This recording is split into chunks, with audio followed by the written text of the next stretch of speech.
अश्वत्थामा को तो ब्रह्मास्त्र वापस करने नहीं आता था, चलाने आता था।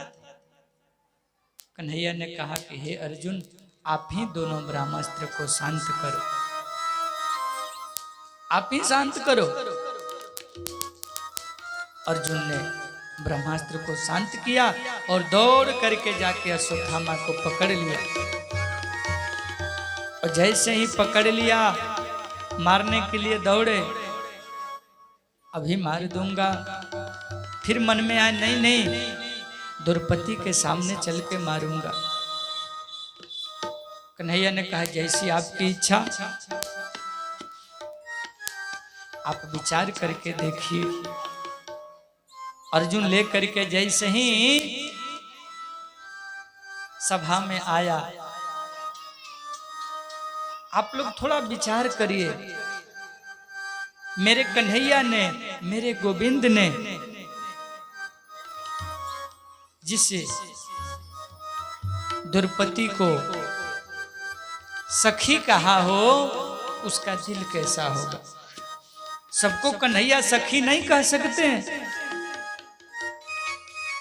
कन्हैया के दिल में द्रौपदी के लिए विशेष जगह है, क्योंकि द्रौपदी में इतने सारे गुण हैं जो सभी महिलाओं में विशेष कर नहीं होते। इसलिए बड़े प्यार से कन्हैया द्रौपदी को सखी कहते थे। आज जिसके 5-5 पुत्र मार दिए गए हो, उस मां की क्या हालत होगी सज्जनों, विचार करिए। लेकिन श्री कृष्ण के चरणों में अनन्य श्रद्धा है द्रौपदी का, उसके मन में करुणा क्यों नहीं होगी। द्रौपदी ने अर्जुन की ओर इशारा किया और बोली कि हे अर्जुन, ये गुरु का पुत्र है अश्वत्थामा, ये मेरा गुरु का पुत्र है। मुच्यताम एस ब्राह्मणों नितराम गुरुम, छोड़ दो इसे, छोड़ दो, छोड़ दो, मत मारो, मत मारो।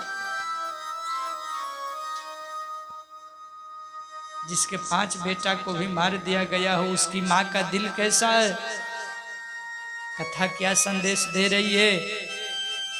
द्वेष को कभी भी द्वेष से नहीं जीता जा सकता है, द्वेष को प्रेम से जीता जा सकता है। अगला अगर द्वेष करता है तो हम भी द्वेष करने लगे तो ये वैष्णव का लक्षण नहीं है, ये भक्त का लक्षण नहीं है।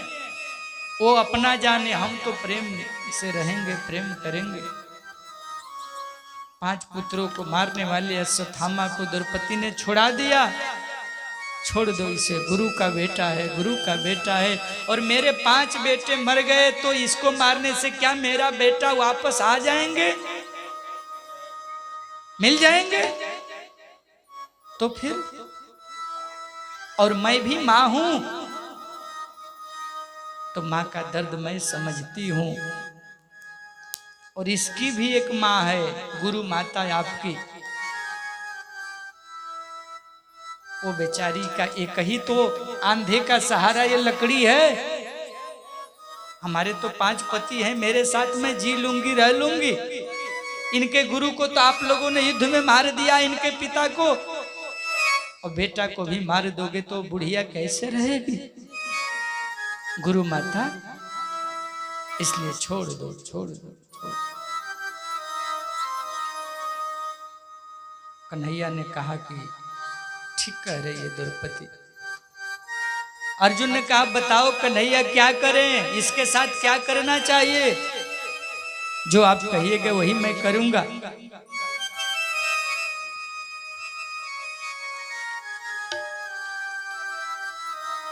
कन्हैया ने कहा कि 2 बात है। बाल हत्यारा चाहे कोई भी हो धरती पर, उसे छोड़ना नहीं चाहिए।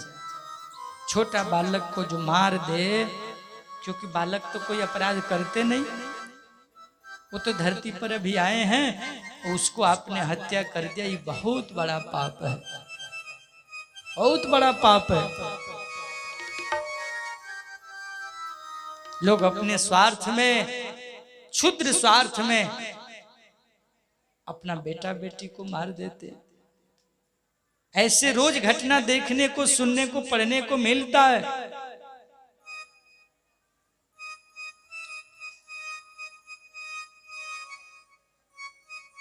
कन्हैया ने कहा कि देखो, बाल हत्यारा चाहे जो भी हो उसको मारना ही चाहिए, और ब्राह्मण चाहे कैसा भी हो उसे नहीं मारना चाहिए। अर्जुन जी ने कहा कि आप झगड़ा बढ़ा रहे हैं कि झगड़ा सुलझा रहे हैं, क्या मतलब है आपका? कन्हैया ने कहा, ये बाल हत्यारा है, इसको मारो, और ये ब्राह्मण है, इसको छोड़ो। मतलब मारो भी नहीं, छोड़ो और छोड़ो भी नहीं। गजब का न्याय है कन्हैया का। टेढ़ी टांग वाला कभी सुधरा नहीं, वो और मामला लपेट देता है। भीम दादा ने कहा, अर्जुन जी छोड़ देंगे तो मैं मार दूंगा, ये तो पक्का है। मैं छोड़ने वाला नहीं हूं। बड़े भैया धर्मराज जी ने कहा, कन्हैया जो कहते हैं ठीक कहते हैं। द्रौपदी का उन्होंने समर्थन किया। नकुल सहदेव ने कहा, भीम भैया जो कहते वही करना चाहिए। अंत में सब ने कन्हैया का शरण लिया। आप ही बताओ ना क्या करना चाहिए।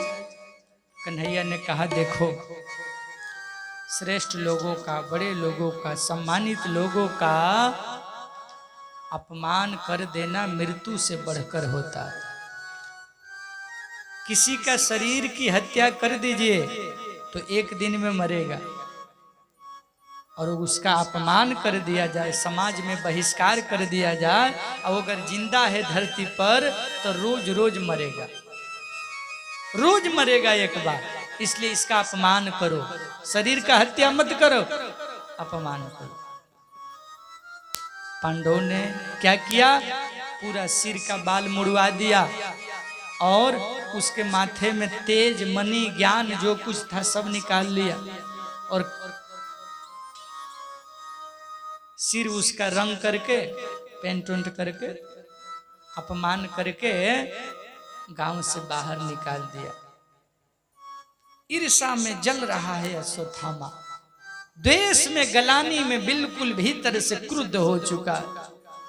विचार करते जा रहा है, मैं पांडवों का कुछ नहीं बिगाड़ पाया, मेरा इतना अपमान, और मैंने पांडवों का कुछ नहीं बिगाड़ा, अब तो मैं कुछ कर भी नहीं सकता हूं। लेकिन जो भी हो, मैं पांडवों के वंशों का तो नाश कर ही चुका हूं, पांचों का बेटा को मार दिया हूं। यही विचार करते जा रहा था, उसी समय याद आया, नहीं, हमने सुना है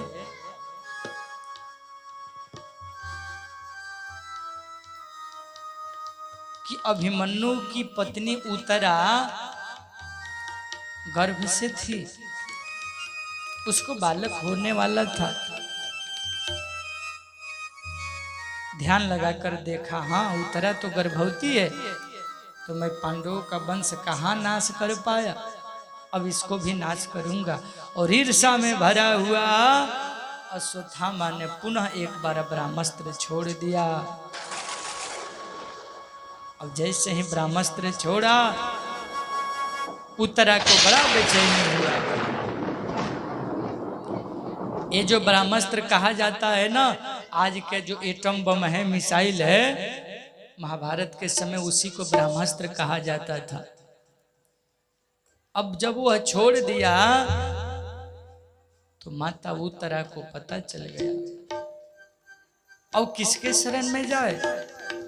कन्हैया के चरणों को जाकर के पकड़ ली, हे कन्हैया हमको बचाओ, हमको बचाओ, मैं अश्वत्थामा के द्वारा मारे गए इस ब्रह्मास्त्र से जल रही हूं, मैं मर जाऊं, मेरी जीने की कोई इच्छा नहीं है, पर मेरे गर्भ में पांडवों का वंश है, वो अगर चला गया तो फिर वंश समाप्त हो जाएगा, उसकी रक्षा करो कन्हैया, उसकी रक्षा करो।